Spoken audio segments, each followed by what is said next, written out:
our Attorney General. Attorney General Jeff Sessions has worked in and around law enforcement for nearly 40 years. For 14 years, he served as a federal prosecutor, including 2 years as an assistant U.S. attorney and 12 years as a United States attorney appointed by President Ronald Reagan. He then served as Attorney General of Alabama and for 20 years as United States Senator serving on the Judiciary Committee.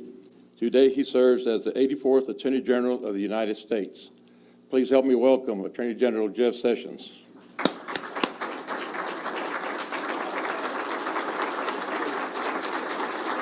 Thanks a lot. Hello there. Thank you.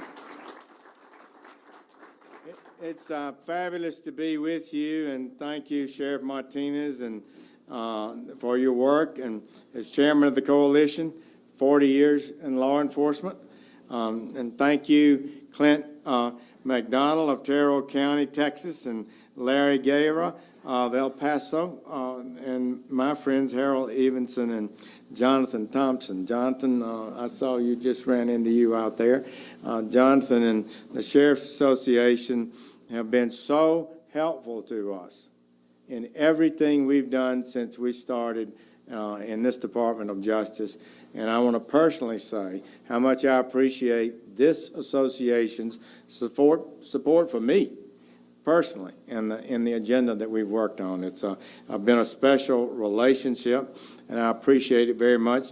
Good to see Sheriff Leon Wilmot and Mark Daniels.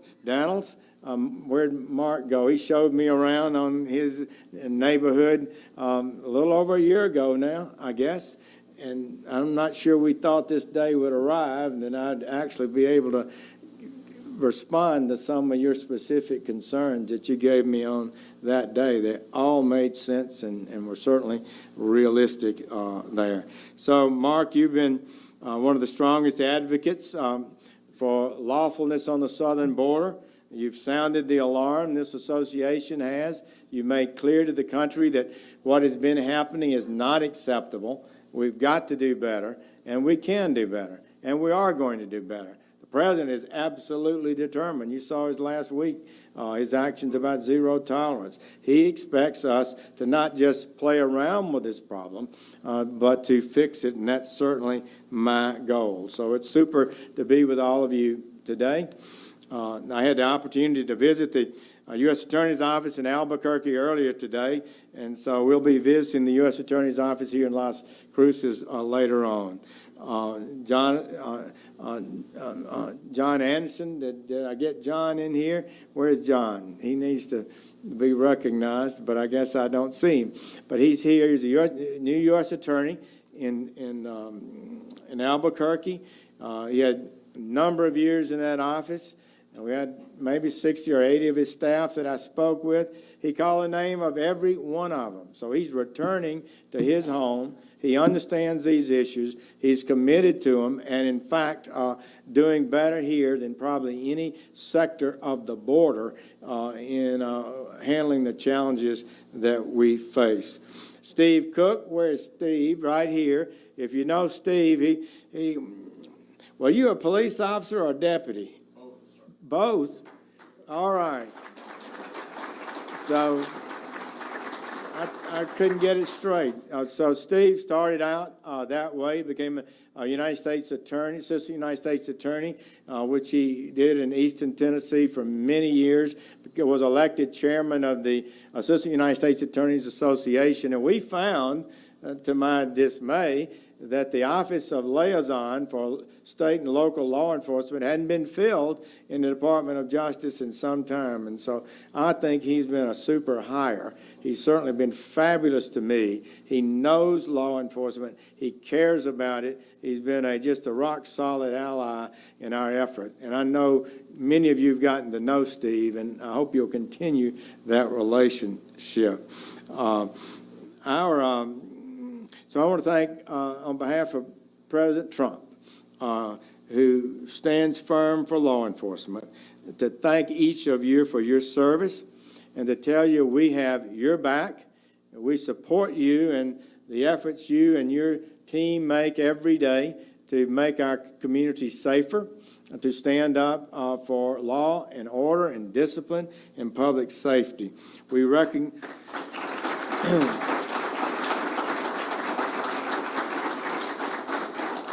recognize that you are, in fact, this thin blue line between law-abiding people and the criminals, between a family's security and danger for the family. You protect us and our communities. You secure our country from drugs and violence. It is a massive challenge you face. We want you to reach your highest productive ability. We at the Department of Justice want to help you. We know that 85% of law enforcement is state and local.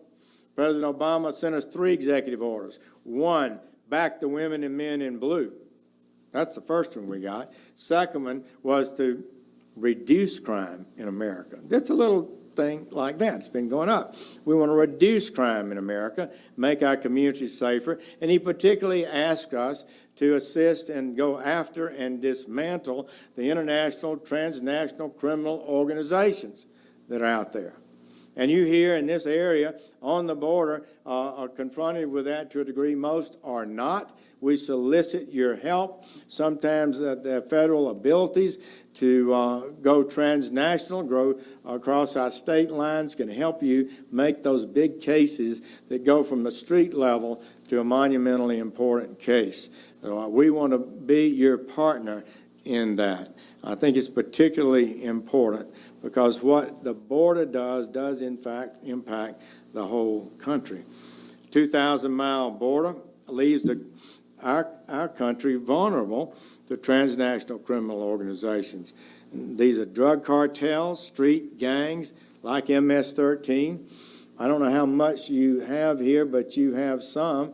Just one of our little special goals is to dismantle and destroy MS-13. That is a violent gang in Islip, New York. I met the 2 ladies and two families, fathers and mothers, of the 2 16-year-old girls that were murdered with baseball bats and machetes in there by MS-13. It's just, I'd met them beforehand, and the president invited them to the State of the Union address. So this is a violent gang. We're just committed, and we believe we can damage them severely and hopefully dismantle them. But there are a lot of other ones out there, and probably some in your neighborhood a lot bigger than MS-13. But I just personally ask you, don't let MS-13 slide. If you've got some information, let's see if we can't get them done.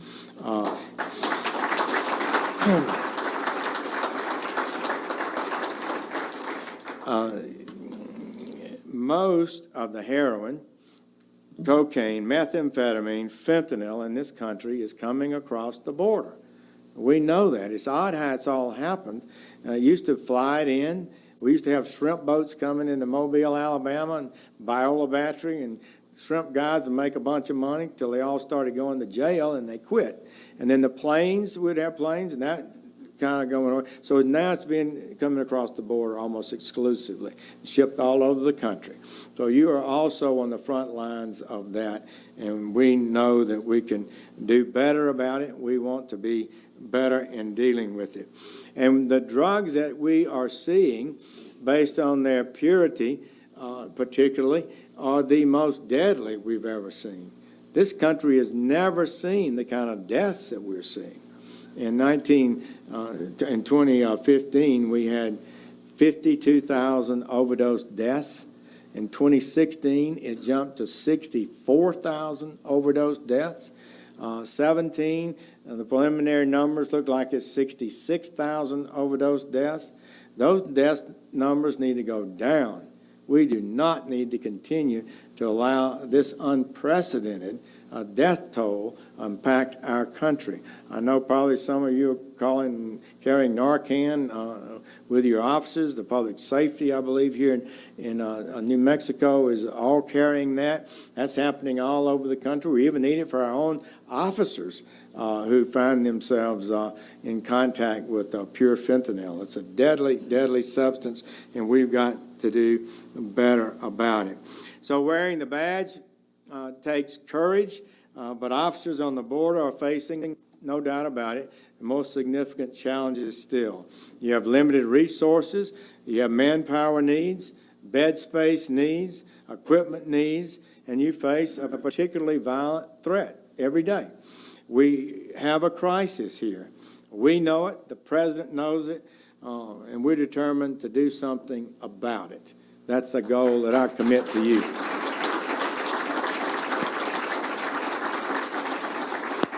Last month, we saw a significant increase in illegal border crossings from the lows we saw last year, enough to make us really concerned. We saw a steep drop after President Trump's inauguration. Just the force of that election and all impacted the flow in a significant way downward.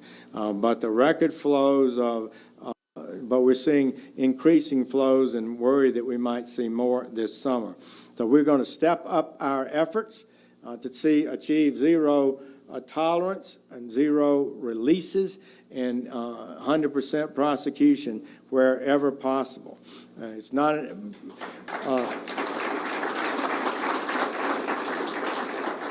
it's not possible probably that we can do everything we'd like to do this year, but we're moving in that direction and we're going to make some real progress.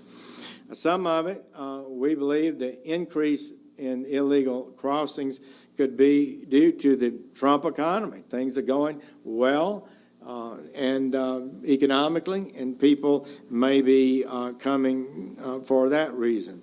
The lack of the wall on the southern border is an open invitation to illegal crossings. The failure of Congress to move on the wall and other necessary steps is sending a message, I'm afraid, that we are not resolute, and it encourages more people to make the trip, which is what we don't want to do. But the increased crossings are happening because of the loopholes in our laws.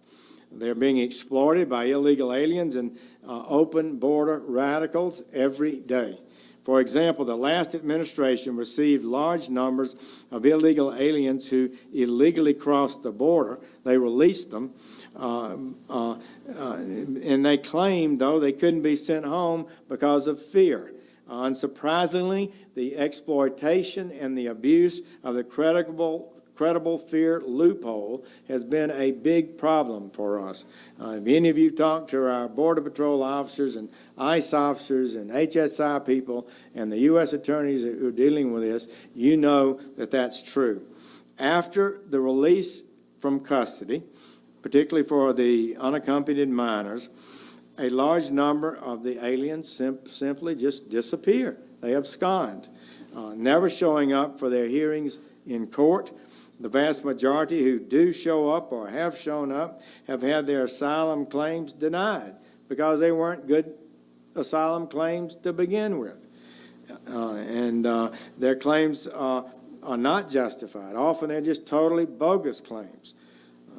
Just because you have a danger in one town in Mexico or any other country doesn't mean you can't go to some other place in that country. If somebody feels danger here, doesn't mean you get the right to demand citizenship or entry into Canada. Give me a break. That's not the way the system's ever been intended to work. Many smugglers and transnational criminal organizations have been exploring another loophole in our immigration laws that pertains to the ability to quickly return the purported unaccompanied alien children back to the countries from where they came. We can return UACs to Canada and Mexico relatively quickly, but because of loopholes in our laws, the large numbers of UACs from Central America are not able to be returned quickly. It's very difficult and prolonged. Instead, these young people are being released into their communities to someone who takes custody of them. We don't know who these people are. They come from Islip, New York. They come from Maryland. They come from Virginia. They come from San Francisco. They come from all over the country. Many of them may indeed be drug smugglers and criminals themselves. This is not a healthy way for us to operate. We've got to fix this problem. And it's encouraging people to make the trip that shouldn't be making the trip at great expense and risk. They know this. They understand it, and that's why so many come. It's frustrating the work of our Customs and Border Protection officers. It places their lives at greater risk than they should be. It utilizes immense amounts of time, effort, and resources to confront these problems. It's just not a common sense approach for any nation that wants to establish a feasible, workable immigration system. And we're getting criminals within our young people that are coming across the border. We just heard about it from some of your members earlier, a few minutes ago. But in 4 days, at the end of March, Customs and Border Protection apprehended 5 juveniles who were allegedly smuggling this killer fentanyl across the border. Between the 5 of them, they allegedly had more than 16 kilograms of fentanyl. 16 kilograms. That's enough to kill millions of people. I also seized a great deal of cocaine that could deal death to thousands. So I could go on about those examples. Most of you know that. There are many more stories, not to mention the countless deaths from drug overdoses that we see every day. This is not acceptable. It cannot continue. No one can defend the way the system is working today. We are a strong, prosperous, and orderly nation, and such a nation must have a lawful system of immigration. No.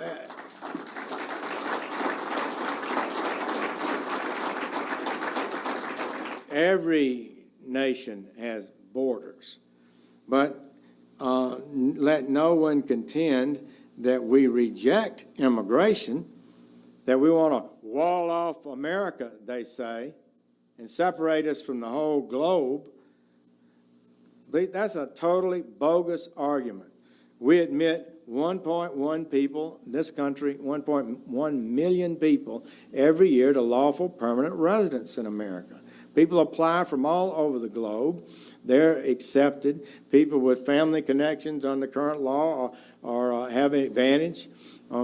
So we are a very generous nation. No nation is close to as generous as we are. What we're talking about is ending the illegality.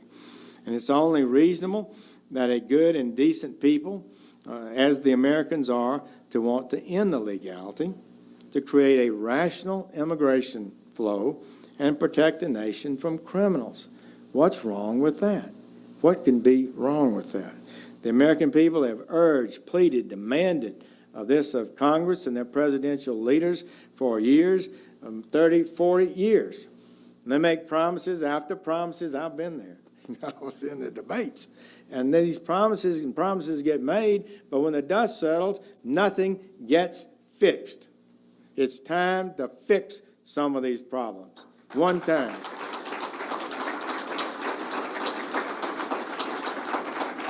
And you in law enforcement have been asking the same thing. I want to say, last month, nearly 400 sheriffs from across America sent a letter to the Congress asking them to finally secure the border, to take action on the sanctuary cities problem. Congress has got to listen to the American people and help President Trump, not block what he's trying to do, what he got elected to do.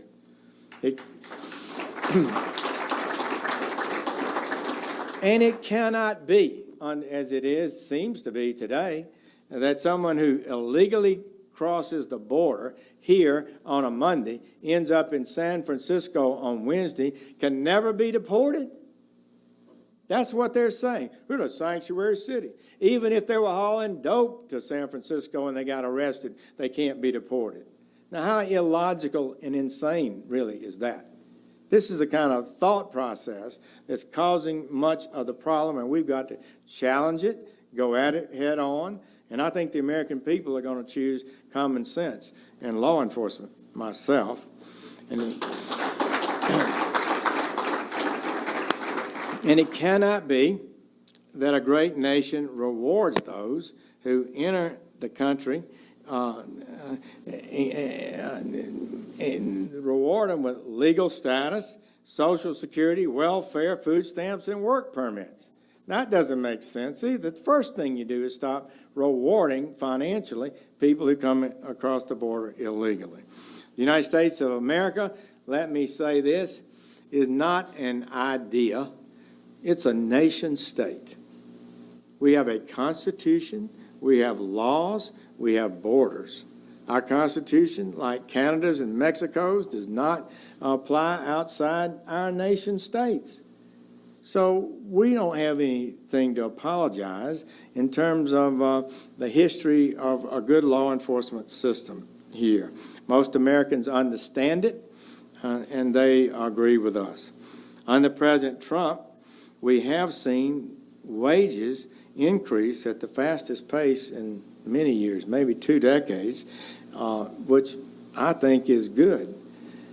But if you read some of these business journals, oh, wages are going up. This is horrible. How could that be horrible? There actually wages go up for a change in this country instead of going down. It shows how some of the people that are pulling the strings in these issues are how they think.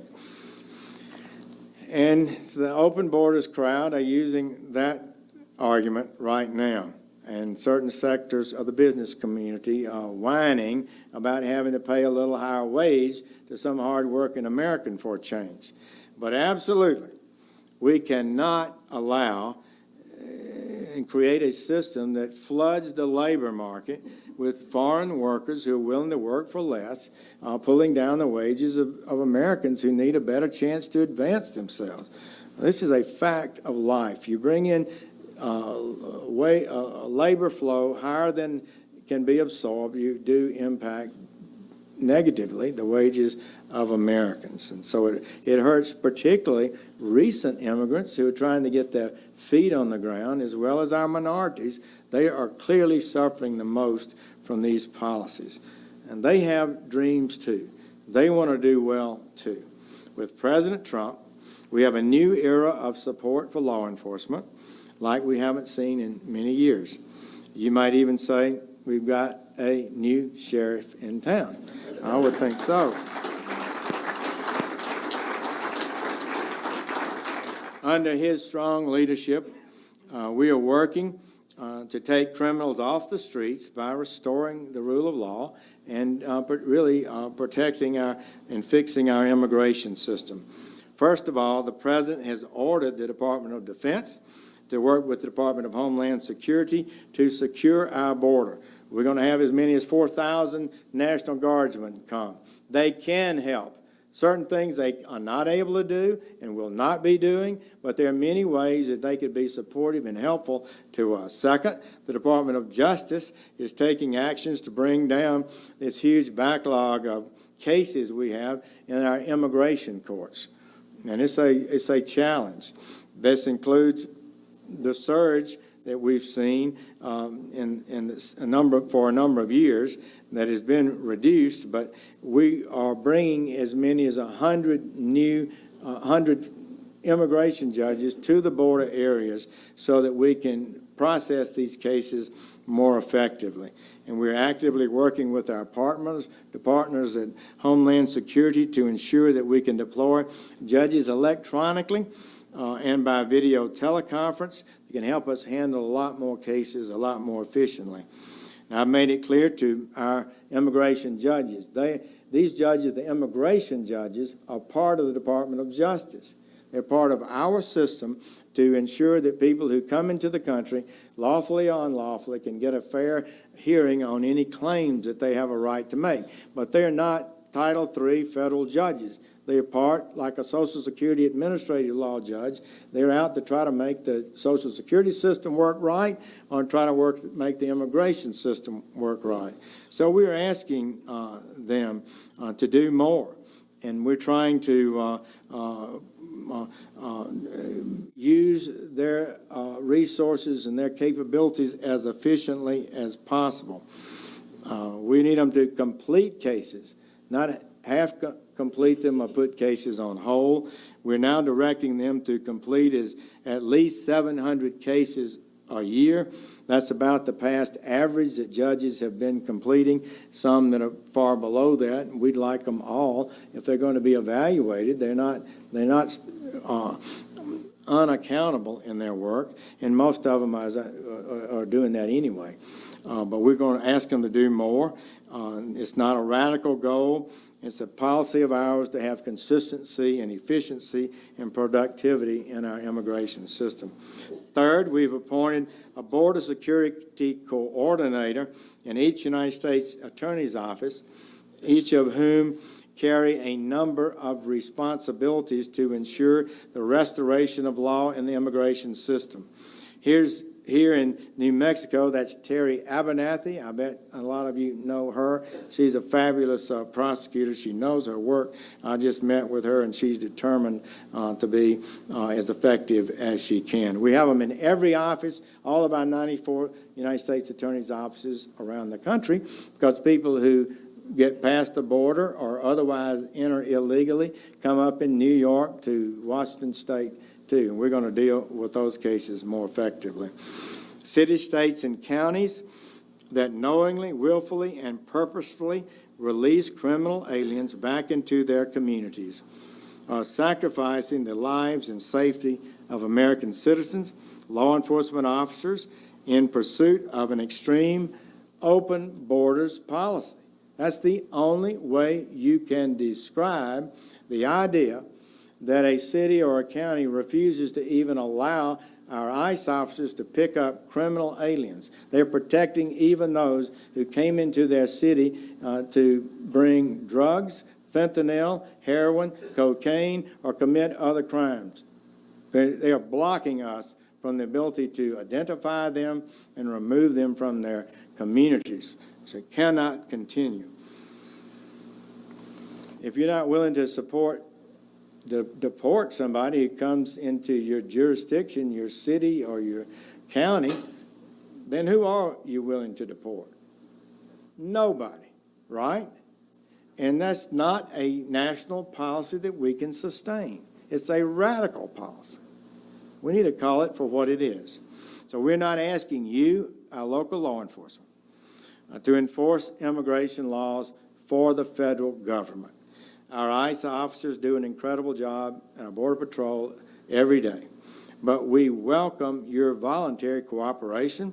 And I'd encourage you to consider joining the effective 287G program that has languished. Maybe we can make it better, but I'd like to see that be improved too. And we're determined, finally, let me say, to end the catch and release. On Friday,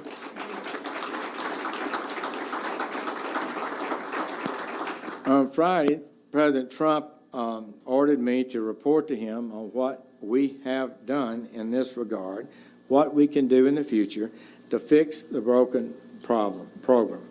That same day, I ordered a change to the Department of Justice criminal prosecution policies on those who enter the country illegally.